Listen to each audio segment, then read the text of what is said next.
2026 ആഗോള A I ഉച്ചകോടി നടക്കുന്നത് നമ്മുടെ ഇന്ത്യയിലാണ്. India A I impact submit 2026 ന്യൂഡൽഹിയിലെ ഭാരത് മണ്ഡപത്തിലായിരിക്കും അതിന് തുടക്കമാവുക. ഭാരത് മണ്ഡപം പ്രേക്ഷകർക്കൊക്കെ അറിയാം, G20 ഉച്ചകോടിയുടെയൊക്കെ ഭാഗമായിട്ടുള്ള ഒരു ഇടമാണത്. വളരെ പ്രസിദ്ധമാണ്. ഇന്ത്യ സമീപകാലത്ത് നിർമ്മിച്ച മനോഹരമായ ഒരു സെന്ററാണ്. ഏകദേശം 2 ലക്ഷത്തിലേറെ പേർ പങ്കെടുക്കുന്ന ഒരു മഹാസംഗമമായിരിക്കും ഇന്ത്യയിൽ നടക്കുന്ന ഇന്ത്യ എ ഐ ഇമ്പാക്റ്റ് എന്ന് പറയുന്ന എ ഐ ഉച്ചകോടി. അത് ഇന്ത്യയുടെ പ്രധാനമന്ത്രി നരേന്ദ്രമോദി ഇന്ന് വൈകുന്നേരം അതിൻ്റെ ഉദ്ഘാടന കർമ്മം നിർവഹിക്കും. ഗ്ലോബൽ സൗത്തിൽ സംഘടിപ്പിക്കപ്പെടുന്ന ആദ്യത്തെ പ്രധാന ആഗോള എ ഐ ഒത്തുചേരൽ എന്നൊരു പ്രത്യേകത കൂടി ഇതിനുണ്ട്. അതുകൊണ്ട് തന്നെ ഇന്ത്യ എന്ന് പറയുന്ന നമ്മുടെ രാജ്യത്തിൻ്റെ ആഗോള തലത്തിലുള്ള സ്വാധീനത്തെ ഇത് വിളിച്ചോതുന്നു. ഒപ്പം ഗ്ലോബൽ സൗത്തിൻ്റെ ഒരു പ്രതിനിധി അല്ലെങ്കിൽ ഒരു ലീഡർഷിപ്പ് ലെവലിലേക്ക് ഇന്ത്യ ഉയരുന്നു എന്നത് കൂടിയാണ് ഇവിടെ കാണാൻ കഴിയുന്നത്. 5 ദിവസങ്ങളിലായിട്ടാണ് ഈ പരിപാടി നടക്കുക. 500-ലേറെ സെഷനുകളിലായിട്ട് 3250ഓളം സ്പീക്കർമാർ പങ്കെടുക്കുന്നുണ്ട്. 70,000 ചതുരശ്ര മീറ്ററിൽ ഇന്ത്യ ഒരുക്കിയിരിക്കുന്ന വിപുലമായ പ്രദർശനത്തിൽ ഇന്ത്യയുടെ ഉറ്റ സുഹൃത്തായ ഫ്രഞ്ച് പ്രസിഡന്റ് ഇമ്മാനുവൽ മാക്രോൺ അടക്കമുള്ള പ്രമുഖരായിട്ടുള്ള രാഷ്ട്രത്തലവന്മാരാണ് പങ്കെടുക്കുന്നത്. Australia, Japan, Russia, Britain, Germany, Italy, UAE തുടങ്ങിയ രാജ്യങ്ങളിൽ നിന്നുള്ള നിരവധി ഭരണാധികാരികൾ എത്തുന്നുണ്ട്. ഒപ്പം ഈ രാജ്യങ്ങളുടെ പവലിയനുകൾ ഉൾപ്പെടെ 300-ലേറെ സ്റ്റാളുകൾ രാജ്യത്ത് സജ്ജീകരിച്ചിട്ടുണ്ട്. ഭാരത് മണ്ഡപത്തിലേക്കുള്ള പ്രവേശനം ഡിജി യാത്ര ആപ്പ് ഉപയോഗിച്ച് എളുപ്പമാക്കിയത് കൂടുതൽ സൗകര്യപ്രദമാകും. നമ്മുടെ വിദേശകാര്യ മന്ത്രാലയം പുറത്തുവിടുന്ന ഇപ്പോൾ ലേറ്റസ്റ്റ് പട്ടിക അനുസരിച്ച് 20 രാഷ്ട്രത്തലവന്മാരായിരിക്കും വരും ദിവസങ്ങളിൽ ഉച്ചകോടിക്കായിട്ട് ഡൽഹിയിലെത്തുക. അതിൽ പ്രധാനമായിട്ടുള്ള ഒരു രാജ്യം Brazil president Luiz Inacio Lula da Silva ഇന്ത്യയിലേക്ക് എത്തുന്നുണ്ട്. ഇന്ത്യയും ബ്രസീലും തമ്മിൽ സുപ്രധാനപ്പെട്ട കരാറുകളും ഒരുപക്ഷെ ഫ്രീ ട്രേഡ് അഗ്രിമെന്റ് അടക്കമുള്ള കാര്യങ്ങളും സൈൻ ചെയ്യാനുള്ള പോസിബിലിറ്റീസ് ഒക്കെ നിലനിൽക്കുന്നുണ്ട്. ശ്രീലങ്കൻ പ്രസിഡന്റ് അനുര കുമാര ദിസനായകെ ഇന്ത്യയിലേക്ക് എത്തുന്നുണ്ട്. ഇന്ത്യ ശ്രീലങ്ക ബന്ധം ഓൾറെഡി വളരെ ഊഷ്മളമായി തന്നെ തുടരുകയാണ്. ഭൂട്ടാന്റെ പ്രധാനമന്ത്രി ഷെറിംഗ് തോഗ്ബെ ഇന്ത്യയിലേക്ക് എത്തുന്നുണ്ട്. നെതർലൻഡിന്റെ പ്രധാനമന്ത്രി ഡിക് ഷൂഫ് ഇന്ത്യയിലേക്ക് വരുന്നുണ്ട്. UAE crown prince Sheikh Khalid bin Mohammed bin Zayed ഇന്ത്യയിലേക്ക് എത്തുന്നുണ്ട്.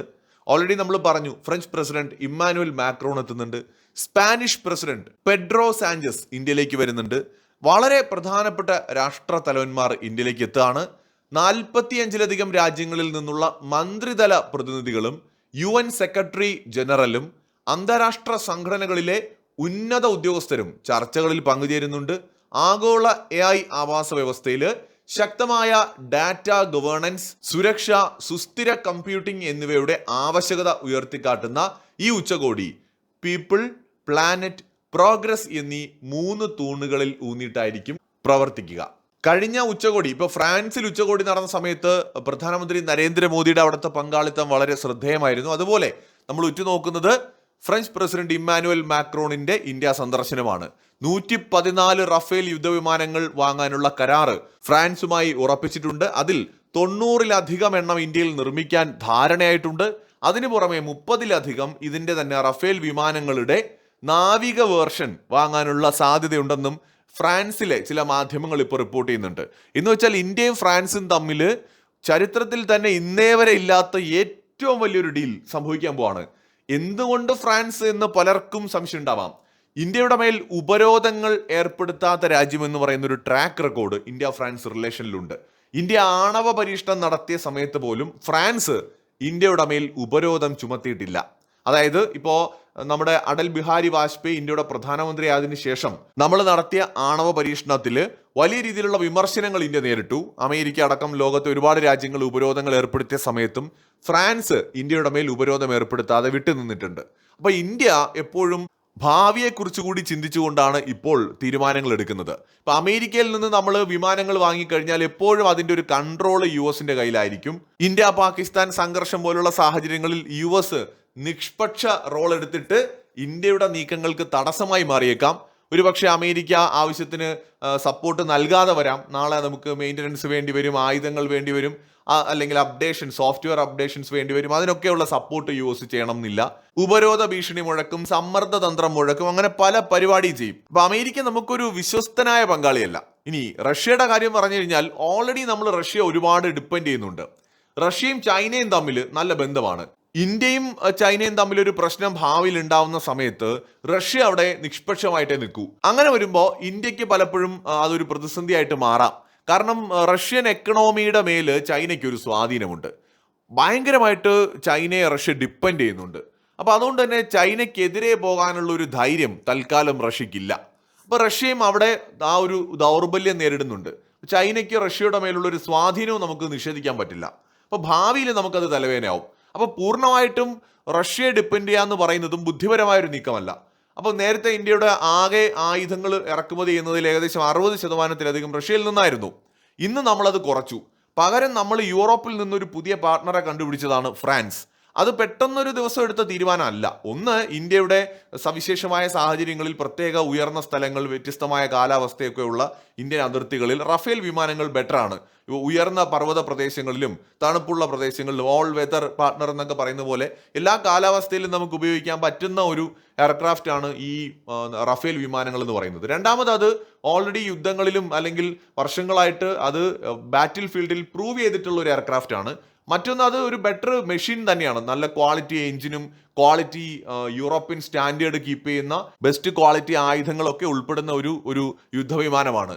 ഒരു പക്ഷേ പല റഷ്യൻ വിമാനങ്ങളെക്കാൾ ഫാർ ബെറ്റർ ആണ്. സോ അതുകൊണ്ട് റഫേൽ എന്ന് പറയുന്നത് ഇന്ത്യയെ സംബന്ധിച്ചിടത്തോളം ഒരു ബെസ്റ്റ് ഓപ്ഷനാണ്. കാരണം നമുക്ക് എന്തായാലും അമേരിക്ക നൽകുന്ന ഒരു പ്രഷറോ അല്ലെങ്കിൽ റഷ്യക്കുള്ള ഒരു ദൗർബല്യമോ ഇവിടെ ഫ്രാൻസിനില്ല. ഫ്രാൻസ് കഴിഞ്ഞ വളരെ പ്രധാനപ്പെട്ട ക്രിട്ടിക്കലായിട്ടുള്ള സിറ്റുവേഷൻസിൽ പോലും ഇന്ത്യക്കെതിരെ ഉപരോധങ്ങൾ ഏർപ്പെടുത്താതെ നിന്നൊരു രാജ്യമാണ്. അപ്പോൾ അങ്ങനെ ഒരു വിഷയം അവിടെ വരുന്നില്ല.